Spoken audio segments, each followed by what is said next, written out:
ধরে নিলাম এখানে দুইটা মাধ্যম আছে, এটা একটা হালকা মাধ্যম, এটা একটা ঘন মাধ্যম।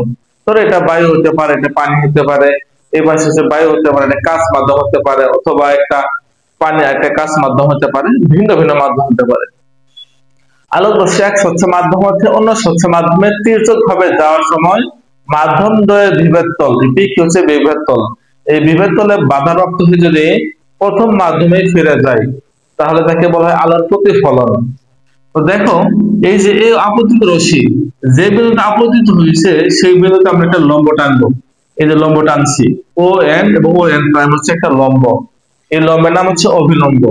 তবে কি, আপতিত রশ্মি যে বিন্দুতে আপতিত হয় সেই বিন্দুতে আমরা একটা লম্ব টানবো, যার নাম কি অভিলম্ব।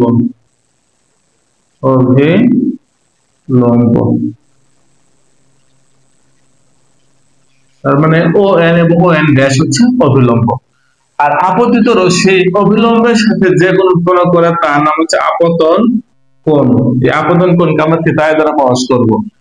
এবং প্রতিফলিত রশ্মি অভিলম্বের সাথে যে কোন উৎপন্ন করে তার নাম হচ্ছে প্রতিফলন কোণ। তোমরা মনে রাখবা, আপতন কোণ এবং প্রতিফলন কোণ সবসময় অভিলম্বের সাথে হয়, অভিলম্বের সাথে কোণ উৎপন্ন করে। আর আপতন কোণ এবং প্রতিফলন কোণ সবসময় সমান হবে, এই দুইটা কোণ সবসময় কি হবে, সমান হবে। তাহলে এখানে এ ও এন হচ্ছে আপতন কোণ, এ ও এন সমান কি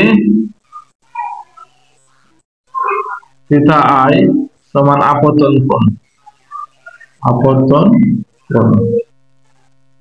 এবং বি ও এন সমান হচ্ছে থিটা আর, থিটা আর সমান প্রতিফলন। এই আপতন কোণ এ ও এন এবং প্রতিফলন কোণ বি ও এন, এই দুইটা কোণ সবসময় কি হবে, সমান হবে, অর্থাৎ থিটা আই সমান থিটা আর, এটা মনে রাখতে হবে। তো দেখো